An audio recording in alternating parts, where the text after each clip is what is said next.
नमस्कार दोस्तों, प्रज्ञा प्रकाशन इंस्टीट्यूट में आप सबों का स्वागत है।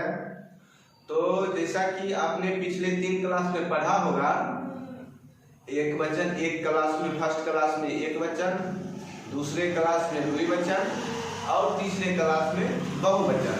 संस्कृत का सिर्फ क्लास, ये नहीं कि मतलब अभी तक 3 क्लास हुआ हो, ठीक है।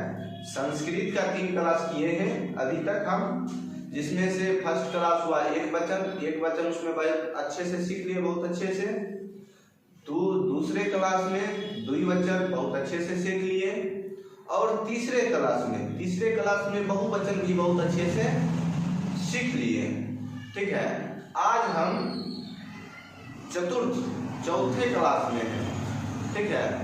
इसमें हम एक बार एक वचन का प्रथमा विभक्ति से लेकर बहुवचन सप्तमी विभक्ति तक संपूर्ण रूप से पुल्लिंग शब्द पर शब्द रूप बनाना एक अंतिम क्लास में सीख लेंगे, और इसके बाद और कहीं इस शब्द रूप को पढ़ने, कहीं सीखने की आवश्यकता भी नहीं होगी। क्यों? इस बार हम ऐसा करके आए हैं, इस क्लास के बाद आपको कहीं पढ़ने की आवश्यकता नहीं होगी, सीधा आपके अंदर आ जाएगा, ठीक है। चलिए, सबसे पहले शब्द रूप बनाने के लिए शब्द रूप का सजावट, ठीक है। जैसे विभक्ति यहाँ पर लिखिएगा, ठीक है। यहाँ पर लिखिएगा एक वचन, यहाँ पर लिखिएगा द्विवचन, और यहाँ पर बहुवचन,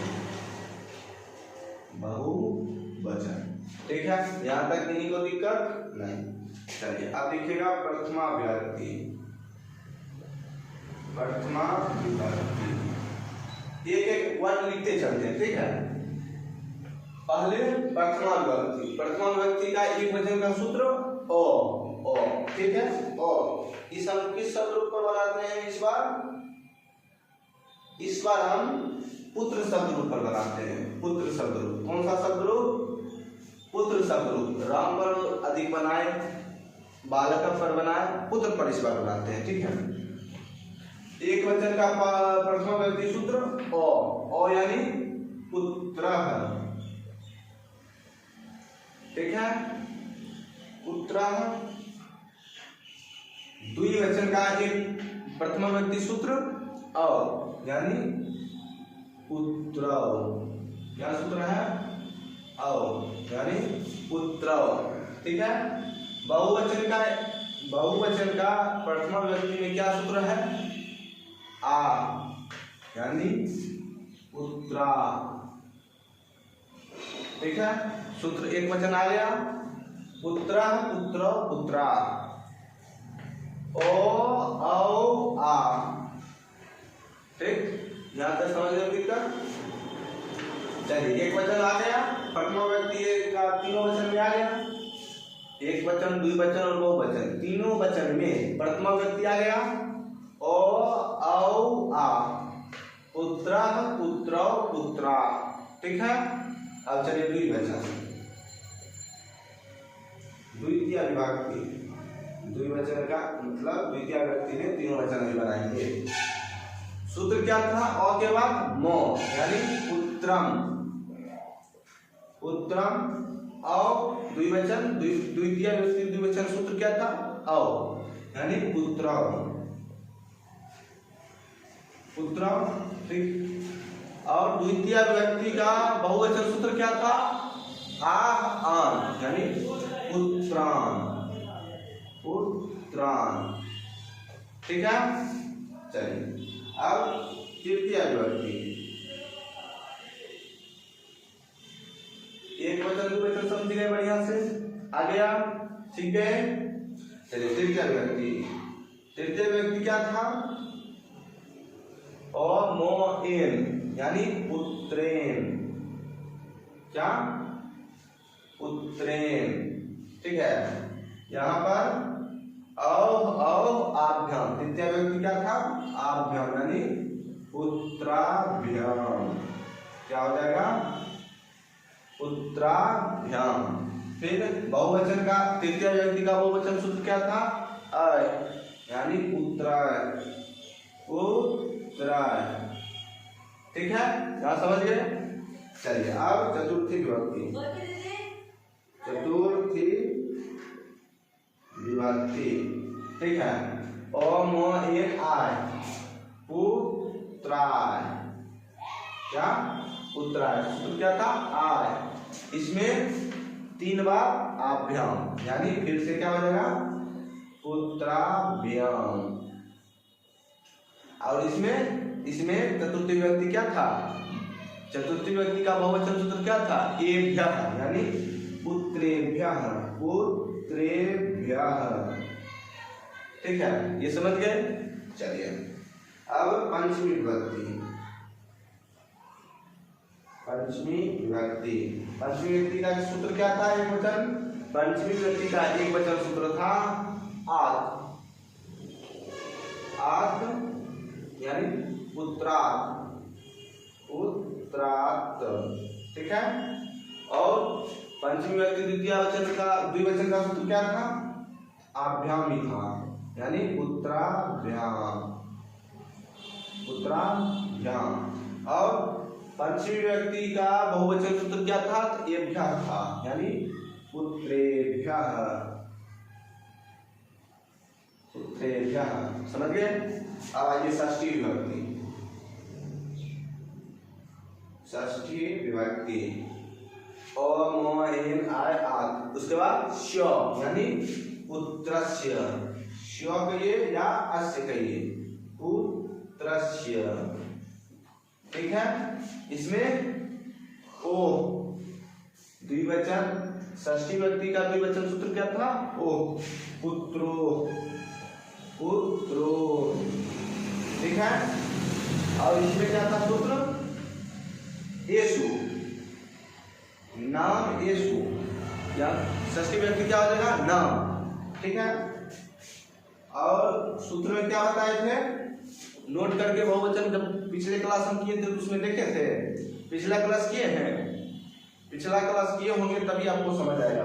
पिछले क्लास में हम नोट करके कुछ बताए थे ना कि जिस पुल्लिंग, किसी भी पुल्लिंग शब्द रूप को, किसी भी पुल्लिंग शब्द का शब्द रूप बनाने में षष्ठी विभक्ति है ना, षष्ठी विभक्ति का बहुवचन में जिस शब्द का बना रहे हैं उस शब्द में अंतिम वर्ण में, उस शब्द के अंतिम वर्ण, ये शब्द है, इस शब्द का अंतिम वर्ण त्रो है, इसमें आकार की मात्रा पूर्ण रूप से लग जाएगा पहले। ठीक है। उसके बाद नाम, पुत्रा नाम। समझ गए? चलिए अब सप्तमी विभक्ति। सप्तमी विभक्ति ओम एन आय आत स्व ए, पुत्रे, पुत्रे। ठीक है।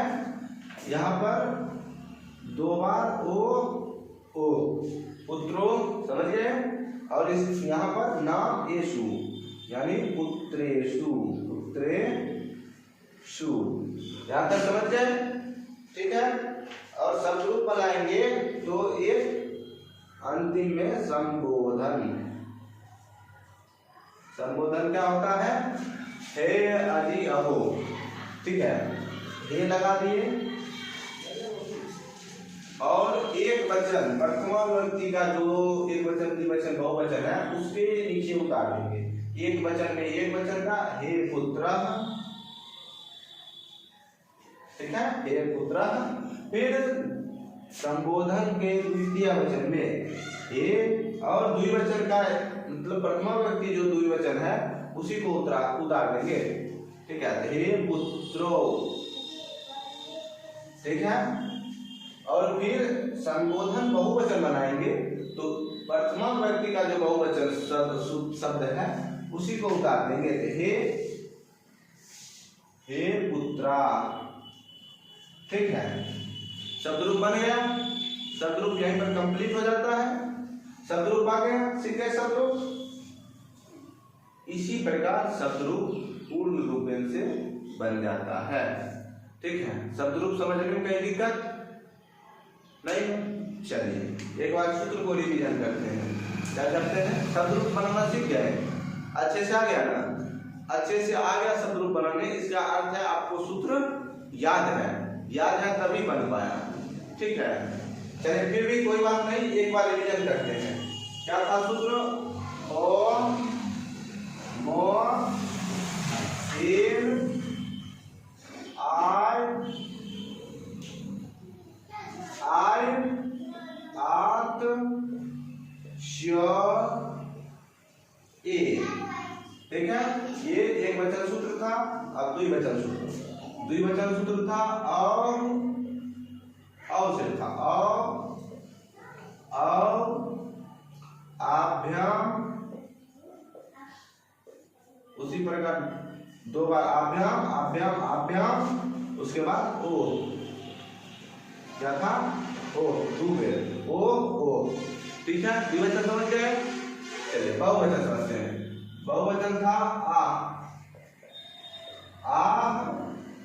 आन,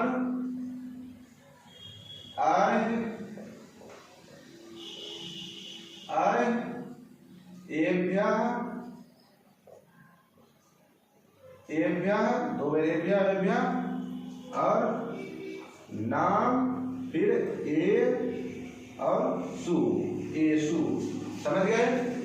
बहुवचन बना, यहाँ से एक वचन प्रथमा व्यक्ति से लेकर सप्तमी विभक्ति बहुवचन तक सीख गए, बना लेंगे आप, कहीं कोई दिक्कत। चलिए इस क्लास को अब हम यहीं पर समाप्त करते हैं। संपूर्ण शब्द रूप सीख गए, ठीक है, अच्छी बात है, बहुत बहुत बधाई।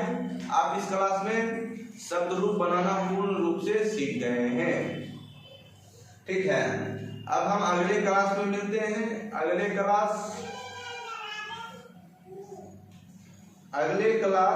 हम संस्कृत पुस्तक का प्रथम पाठ मंगलम चैप्टर, ठीक है, मंगलम पाठ, उसका श्लोक याद करने का प्रयास करेंगे। उसको याद हो या ना हो, कम से कम शुद्ध उच्चारण करने का प्रयास करेंगे, ठीक है। चलिए मिलते हैं अगले क्लास में। आज के लिए इतना ही। शब्द रूप बनाना सीख गए, चलिए अच्छी बात है, सीख गए। आपका SW रहा, आप अपने मन से 10 पुल्लिंग शब्द पर शब्द रूप बना के आइएगा। ये आपका SW रहा। अभी तक आपने प्रज्ञा प्रकाश इंस्टीट्यूट को सब्सक्राइब नहीं किए हैं। यदि आप प्रज्ञा प्रकाशन इंस्टीट्यूट को अभी तक सब्सक्राइब नहीं किए हैं तो सब्सक्राइब कर लीजिए। क्लास पसंद आया हो तो क्लास को लाइक करिए और अधिक से अधिक मित्रों के साथ साझा करने का प्रयास करिए, ठीक है। मिलते हैं अगले क्लास में। आज के लिए बस इतना ही। धन्यवाद। श्री राधे।